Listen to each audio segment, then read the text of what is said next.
Isso vai ser uma noite muito especial. Nós vamos discutir a verdade científica sobre o óleo de coco. Eu quero começar dizendo que Hipócrates, o pai da medicina, 400 anos antes de Cristo, tinha um discurso da importância da nutrição e ele terminava esse discurso dizendo que primo non nocere, antes de mais nada, não prejudique.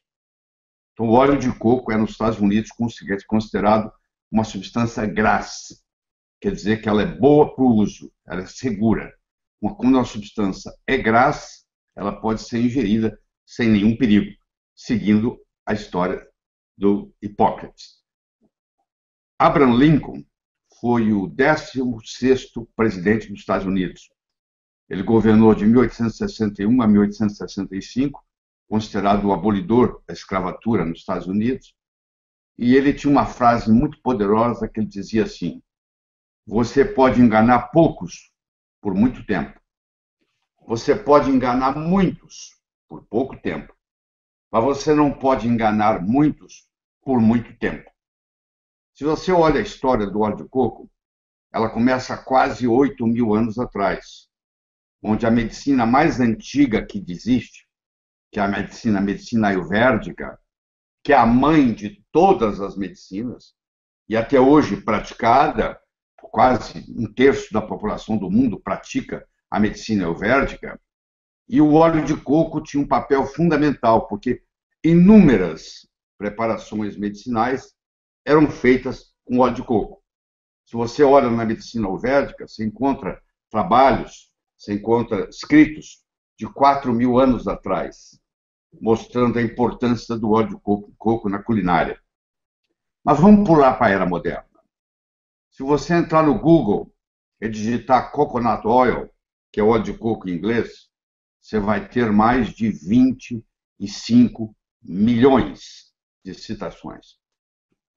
Se você entrar no Google acadêmico, que é o Google que o profissional de saúde deveria usar, que é o www.scholar.google.com, e digitar em inglês coconut oil, entre aspas, você vai ver que tem mais de 125 mil citações científicas. Se você entrar no maior site médico do mundo, que é o www.mercola.com, e digitar coconut oil, você vai ter mais de 9.000 artigos descritos, discutidos sobre o óleo de coco. Se você entrar na plataforma PubMed, que é uma plataforma já bem mais limitada, bem mais pobre, comparada com o Google acadêmico, você encontra lá 1.659 artigos científicos sobre o óleo de coco. Se você entrar no Amazon.com e na seção Books, na seção Livros, e digitar Coconut Oil, você vai encontrar mais de 1.000 livros sobre o assunto. Todos falando bem. Eu não encontrei nenhum deles falando mal. Se você entrar de novo no Google acadêmico e digitar monolaurin, você vai ver que é um produto que vem do ácido láurico, que é o ácido láurico, 47% do coco, da gordura do coco é ácido láurico, você vai encontrar 2.370 artigos científicos sobre o processo. Se você pegar uma fórmula infantil, você vai ver que um dos grandes componentes da fórmula infantil são os triglicéridos de cadeia média, advindo do coco. Se você pegar uma pessoa idosa, que não consegue comer mais, e que está recebendo alimentação parenteral, a base da alimentação pela via veia parenteral é triglicéridos de cadeia média, advindos do coco. Agora eu pergunto para você, depois de toda essa quantidade de informação que existe, e o óleo de coco usado tanto para tratar o recém-nascido, quanto tratar o idoso que não come mais, por que esse mesmo óleo de coco não seria bom para tratar o adulto saudável? É só você começar a pensar. Pensar é grátis. Falta de pensamento é caríssimo. Então, pensar é grátis. Começa a pensar, você começa a ver. Se é uma substância tão relevante, que tem mais de 125 mil citações científicas no Google científico, no Google acadêmico, deve ter alguma explicação interessante por que isso acontece, certo?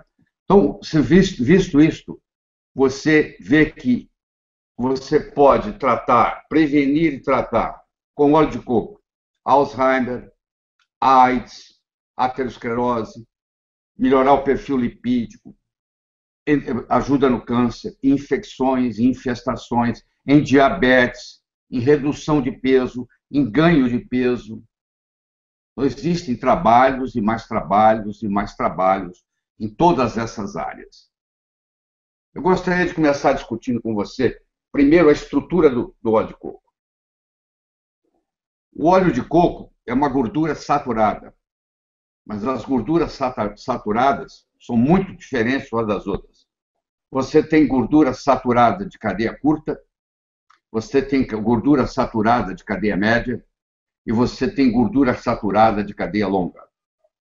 Gordura saturada de cadeia curta, nós temos o ácido acético, o propiônico, o butírico, o valérico, o capróico.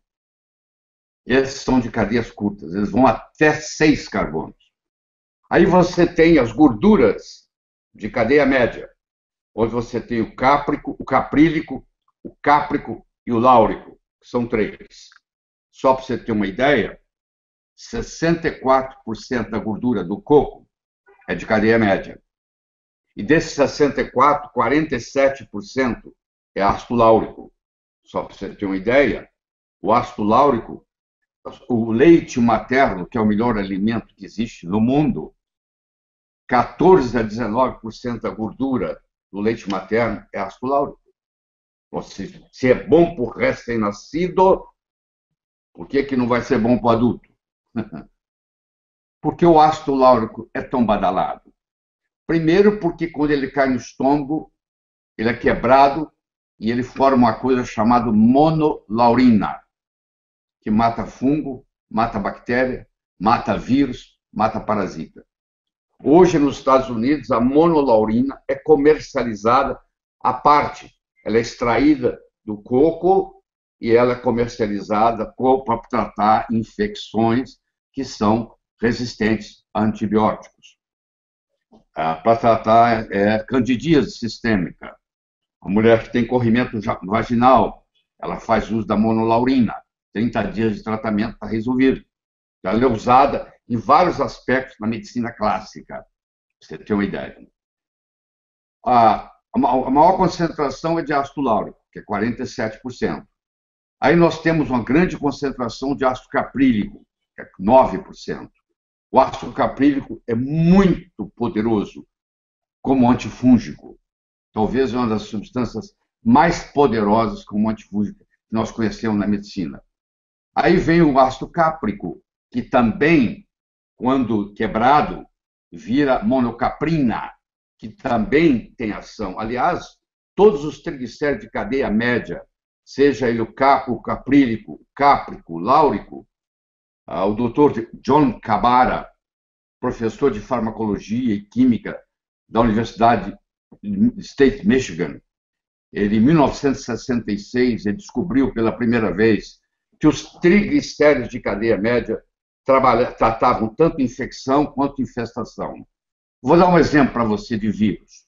Se você pegar o vírus do HIV, se você pegar o vírus do Epstein-Barr, se você pegar o vírus da hepatite C, eles podem ser tratados com o uso do ácido láurico, com o uso do óleo de coco.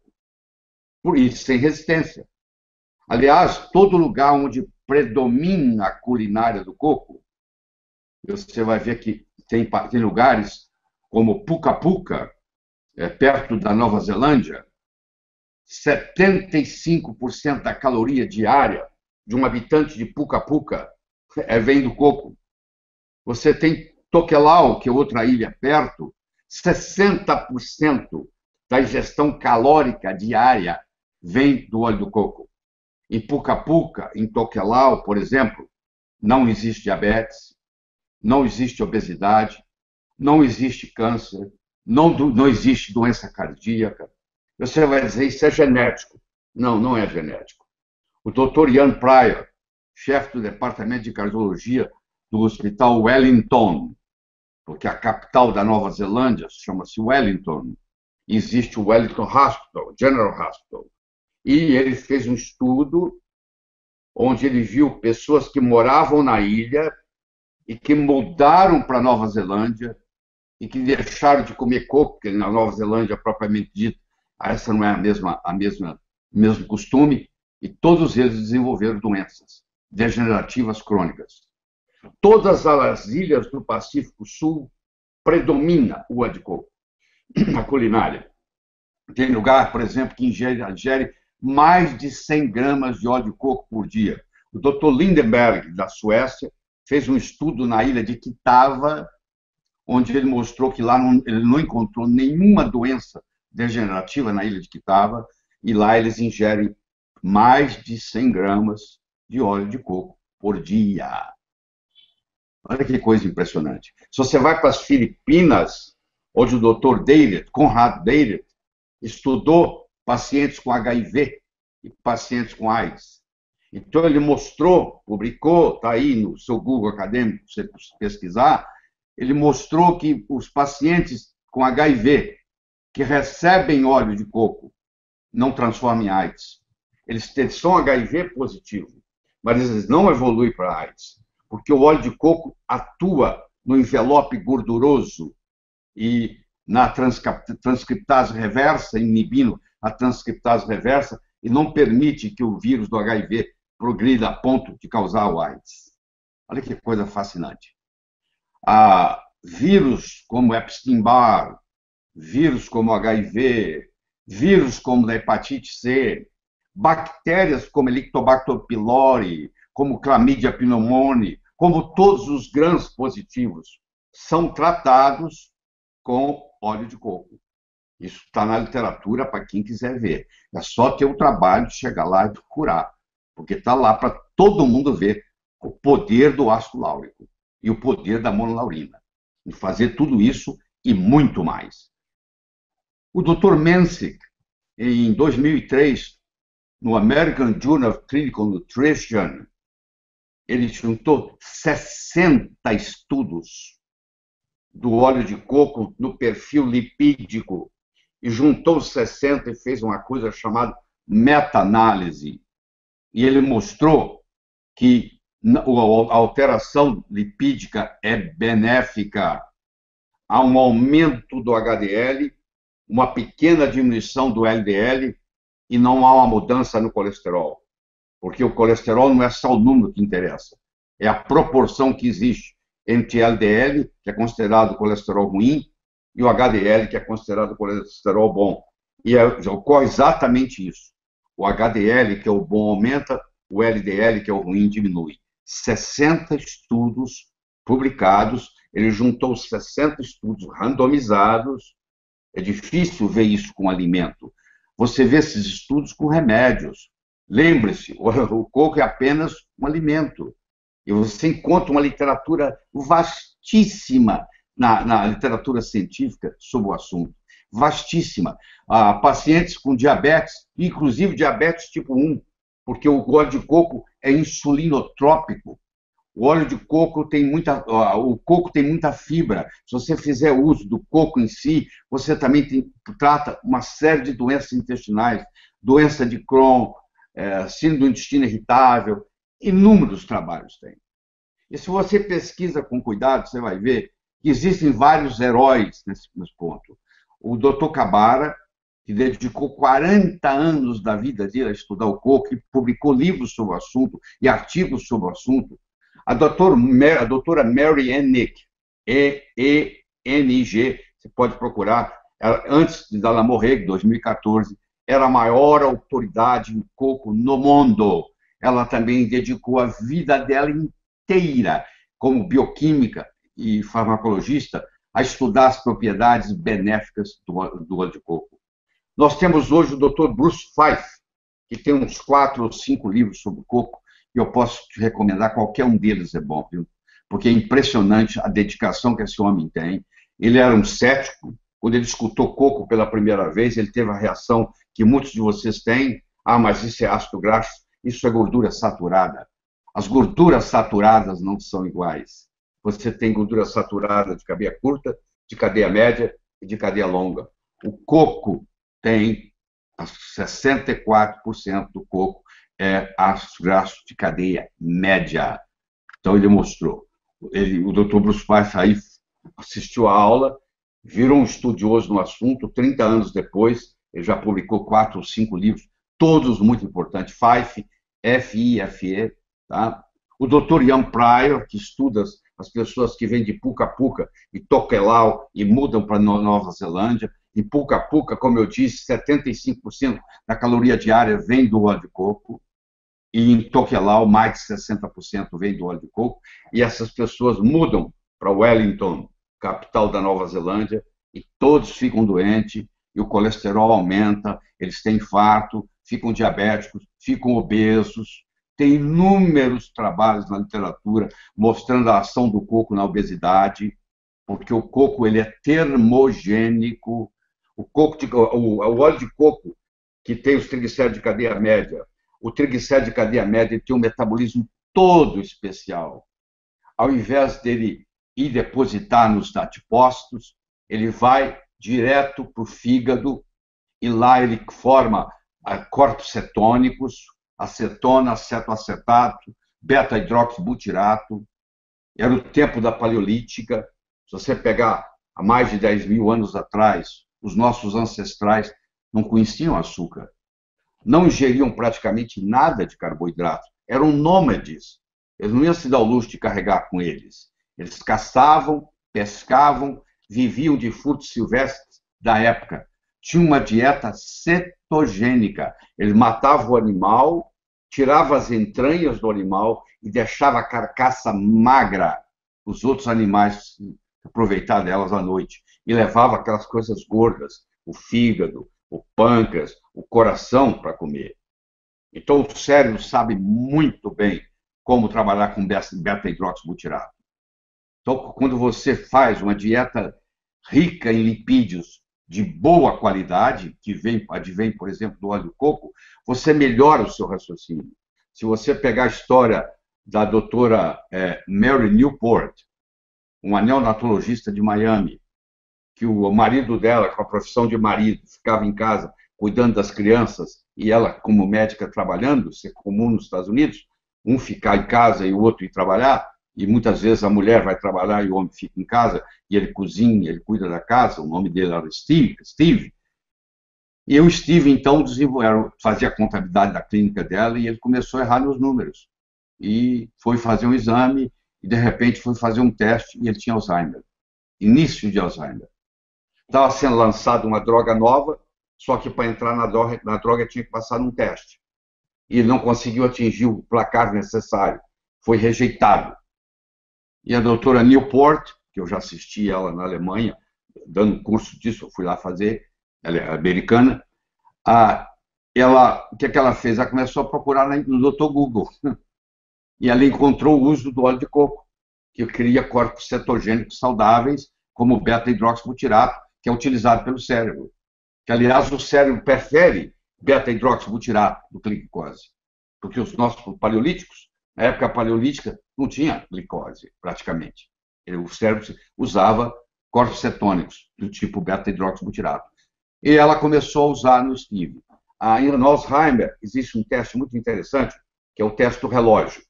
O paciente vai no consultório médico, o médico dá para ele uma folha em branco, dá para ele uma caneta, um lápis, fala, desenha um relógio.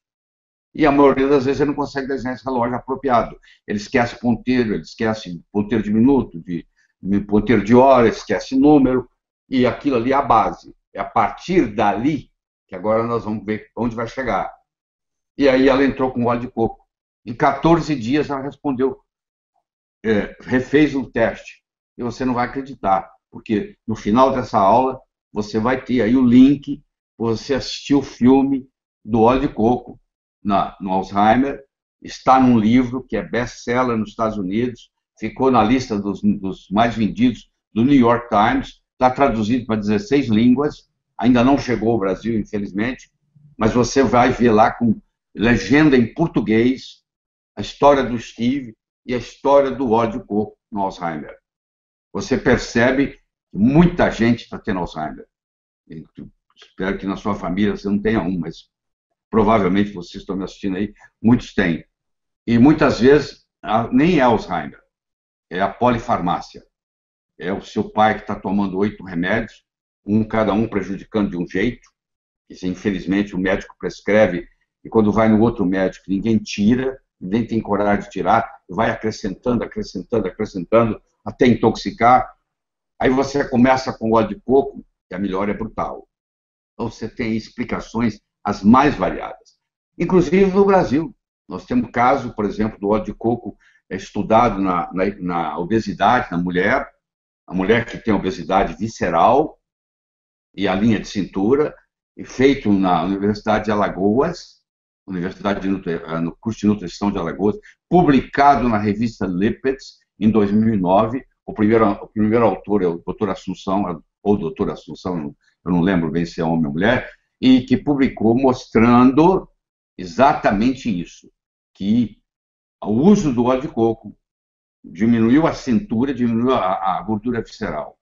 Então, se alguém falar para você que óleo de coco engorda, não entende nutrição, porque são triglicéridos de cadeia média e eles são termogênicos, eles aumentam 14% do metabolismo basal. Isso tem trabalho publicado. Eu não preciso inventar nada. Já tem conhecimento demais na literatura. Tem mais de 1000 livros no Amazon.com. Tem mais de 9.900 artigos no Mercola.com. Tem mais de 125 mil trabalhos científicos no Google Acadêmico. Tem 1.659 artigos no PubMed. E tem mais de 25 milhões de citações no Google Comum. Você entra no Google Comum, você põe entre aspas, coconut oil, óleo de coco em inglês, e você vai ler o número lá, que vai ter mais de 25, vai ter 25 milhões e 200 mil. 25 milhões e 200 mil citações. Conhecimento não falta. Você tem que estudar, tem que fazer seu dever de casa. Ao invés de ficar escutando gente que vai para a televisão e fica falando bobagem. Pessoas inteligentes, fluentes, mas mal informadas. Isso tem jeito de consertar. É só fazer a informação direitinho. Eu trabalho em pesquisa de óleo de coco tem mais ou menos uns 8, 9 anos. Na minha casa, compra-se de 80 a 100 cocos por semana. Tá? Aqui nós compramos de 80 a 100 cocos por semana. Bebemos a água de coco, ingerimos o óleo de coco, é feito leite de coco, entendeu? Tudo é feito desse jeito. Então, eu estou falando para você algo que eu faço na minha vida, tá bom? Não é algo que eu estou inventando, não. Tá? Eu tenho experiência com isso e muito grande. E não é só eu, não. Todas as formas infantis contêm triglicéridos de cadeia média. Todos os parenterais, a nutrição parenteral feita em idosos é feita com triglicéridos de cadeia média, tirado do óleo de coco. Então, isso tudo aí, eu espero que eu esteja convencendo você de que faz uma diferença. Aí você pergunta, é óleo ou gordura? Bom, quando é líquido é óleo, quando é sólido é gordura. Essa é a diferenciação. Como o ponto de fusão do coco é 20 graus, 24 graus, se um dia estiver acima de 24 graus, você vai ter um óleo de coco na sua mão. Se estiver abaixo de 24 graus, aquilo ali vai ficar sólido, você vai ter uma gordura de coco. Por isso que é chamado. Além disso, o óleo de coco, além de melhorar o metabolismo e tudo mais, ele é anti-inflamatório. Ele diminui a interleucina 1, a interleucina 6, a interleucina 9 e aumenta a interleucina 10, que é anti-inflamatório. Então, ainda tem mais isso de bônus. Ele tem uma ação anti-inflamatória. E tem mais de bônus. O bônus continua. Tanto o ácido láurico, quanto o ácido mirístico, quanto o ácido oleico, todos os três estão no coco, eles têm a propriedade de inibir a 5-alfa-redutase, que é uma enzima que transforma a testosterona em dihidrotestosterona, em DHT. Quando a sua testosterona vai caindo com a idade, o organismo, por um mecanismo de compensação, aumenta a 5-alfa-redutase, para você transformar a testosterona em DHT, porque o DHT é 5 vezes mais potente que a testosterona, e a natureza é sábia. Já que tem pouca testosterona, vamos aumentar o 5-alfa-redutase para nós produzir DHT. Só que DHT faz o seu cabelo cair, DHT faz a sua barriguinha de chope e DHT aumenta a sua próstata. Então, são 3 coisas que você não quer. E como é que você se livra disso? Um jeito de fazê-lo é inibir a 5-alfa-redutase. Olha que interessante.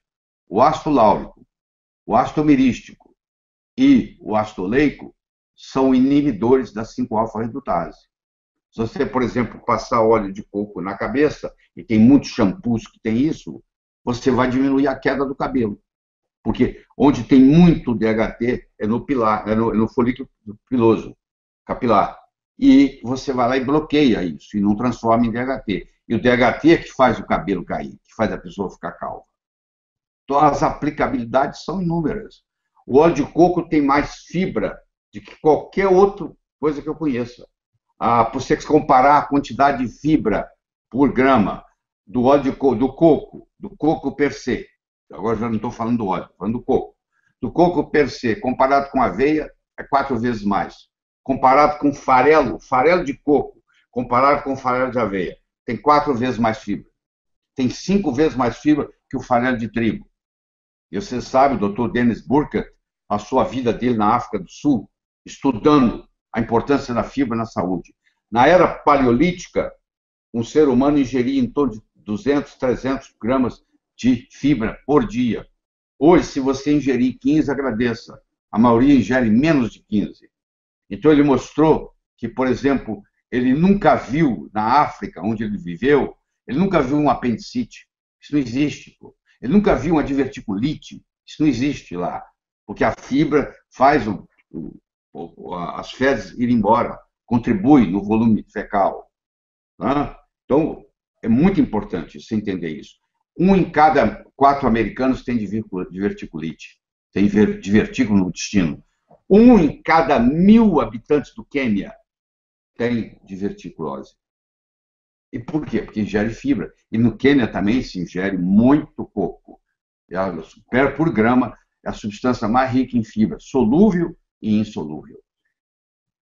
Vamos pegar o leite materno. O leite materno, primeiro que 55% do leite materno é saturado. Você acha que gordura saturada faz mal? Tanto mal? Por que a natureza, Deus ia fazer o leite materno com 55,2% de gordura saturada? A placa aterosclerótica, se você pegar na artéria, lá está a placa aterosclerótica, 75% que está depositado lá é ácido graxo poliinsaturado. Não é saturado, não. É poliinsaturado. E outra coisa que você tem que entender é que colesterol não é gordura. Põe isso na cabeça. Colesterol é um lipídio. Os lipídios podem ser os lipóides, pode ser os esteróides e pode ser as gorduras. Toda gordura é um lipídio. Nem todo lipídio é uma gordura. O colesterol é um álcool policíclico do grupo dos esteróides. E eu sei que você vai ficar impressionado com isso, mas a principal fonte de fabricação de colesterol não é gordura, é carboidrato. Por que grupos como em Maasai, na Quênia, onde eles bebem sangue de boi, eles têm um catéter, e eles tomam leite gordo da vaca, e tomam sangue de boi todo dia no café da manhã, então uma biquinha que eles colocam aqui na jugular para tirar sangue, ele não mata o boi, vai tirando, a vida inteira o boi vai doando. E eles têm um colesterol baixíssimo. Quando eles mudam para Nairobi, que é a capital do Quênia, tudo muda. Eles param de tomar aquele leite, aquele sangue de boi gordo, eles param de tomar o leite gordo, e aí eles desenvolvem a aterosclerose, mostrando que o processo não é genético, é epigenético. Você vai estudando tudo isso, vai mostrando a diferença que existe. Bom, nós estamos com 30 minutos de palestra, eu acho que tem muita pergunta aí esperando, eu vou parar minha discussão aqui e eu vou responder as suas perguntas, tá bom? Muito obrigado.